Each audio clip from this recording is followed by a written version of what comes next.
រៀបសួរបងប្អូនទាំងអស់គ្នាថ្ងៃនេះខ្ញុំបាននាំមកប្រហូបថ្ងៃនេះបានបបេះបន្លែដែលដាំខ្លួនឯងនៅក្នុងទឹកនេះប្រហែលគុំ5 6គុំដើម្បីយកមកធ្វើបន្លែធ្វើសាច់ជ្រូកស្ងោរជ្រលក់ជាមួយនឹងទឹកជ្រលក់ស្តៀងនឹងទឹកជ្រលក់តែមកបេះបានមកប៉ុណ្ណឹងឯងបេះសិនទៅហើយបន្តមកក៏តមកឃើញនេះល្អទៀតក៏បានបេះមួយគុំទៀតហើយតោះទៅមុខទៀតអានេះមកបេះជីក្រហមដើម្បីយកទៅធ្វើបន្លែអានោះក៏ដាំក្នុងទឹកដែរ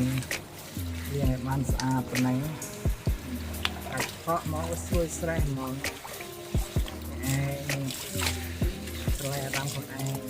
សួនផ្លែនេះបែរអស់ហើយព្រោះតែទុកក៏មន់ចើដែរមន់ចាក់តែច្រើនយើងដាំផ្ទះគេ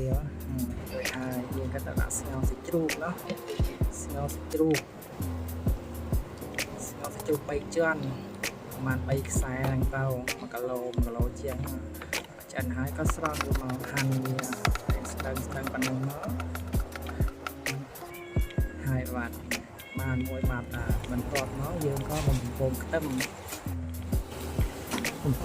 ឆ្អិនហើយយើងដាក់ស្រុះខ្សែកាទៀវខ្សែរៀបតូចហើយគេយកមកលាងឲ្យទឹកត្រជាក់យកមកលាងទៅត្រជាក់ហើយក៏ដាក់ខ្ទឹមដែលយើងបំពងអមហ្នឹងទៅហើយយើងមកធ្វើទឹកជ្រលក់ជីខ្ទឹមអីចឹងណាបន្ទាប់មកយើងក៏មករុំបែបនេះណារុំមកនឹងទៅស្រោចទឹកជ្រលក់ហ្នឹងទៅមួយញាត់តិចមួយញាត់លផាហ្មងណាดูสิញាត់ទៀតណាមកទៀតអប